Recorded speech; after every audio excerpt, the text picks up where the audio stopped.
ассалому алайкум дӯстон, хуш омадед ба шабакаи мо. Дар ин навор оиди тозатарин ва муҳимтарин хабарҳо аз ҷаҳони ММА гап мезанем. шумо бошад моро бо лайк ва комментариҳои худ дастгирӣ кунед. шахсоне ки аз Москва ва Московский област хоҳиши гузаштани граница дошта бошед, пас мо ба шумо одамони бабоварӣ Акай Ғулом ва Акай Умедро тавсия медиҳем, ки тӯли чанд сол мешавад ки онҳо дар ин соҳа кору фаъолият мекунанд. ин бародаро шуморо аз Москва ва Московский област гирифта ба мошинҳои худ ба границаи Қазоқистон бурда меоранд. мошинҳои ин бародаро мошинҳои замонавӣ буда ҳамаи шароитҳоро доранд, то ин ки шуморо ба роҳат бурда биёранд. барои ҳамин худи ҳозир ба номерҳои дар рӯи экран буда ё ин ки ба ватсапи ин рақамҳо занг занед ва граница гузашта ҳуҷҷатҳои худро хуб кунед.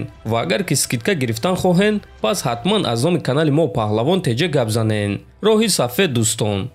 ҷангвари бебохти вазни ним сабуки UFC Мавсар Евлоев ба ҳамаи ҷангварони вазни худ визов дод.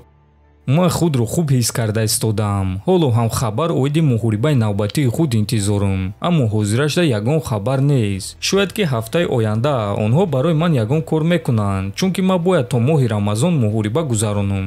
ман моҳи январ ва феврал баромад карда метавонам. барои ҳамин мебинем ки чӣ гап мешавад. ман медонам ки ягон кас бо ман ҷангидан намехоҳад. ман ҳамаи ҷангварони вазни худро ба муҳориба даъват кардам, аммо ягон кас ҷавоб надод. онҳо ин визови маро диданд, аммо ҷавоб надоданд, чунки ба онҳо ин чиз дар кор нест. агар ки ташкилот ба ман муҳорибаи унвонӣ надиҳанд, пас вариант хеле кам мемонад. аз ҳамин сабаб барои ман фарқ надорад ки рақиб кӣ мешавад, гуфтааст Евлоев. хотиррасон мекунем ки чанд рӯз пеш Мавсар Евлоев чемпиони пешинаи UFC Алҷамин Стерлингро шикаст дода рекорди худро 19-0 кард.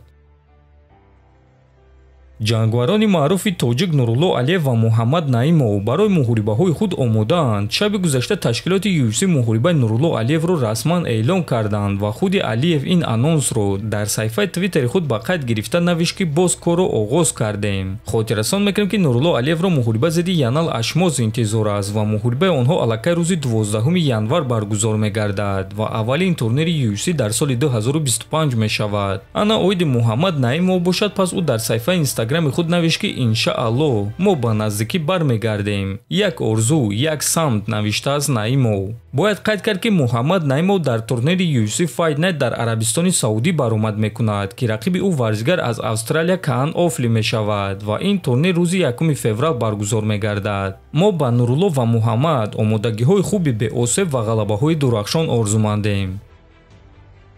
сармураббии Ислам Махачев Хавьер Мендес гуфт ки шогирдаш Ислам Махачев кай карьераи худро ба анҷом мерасонад.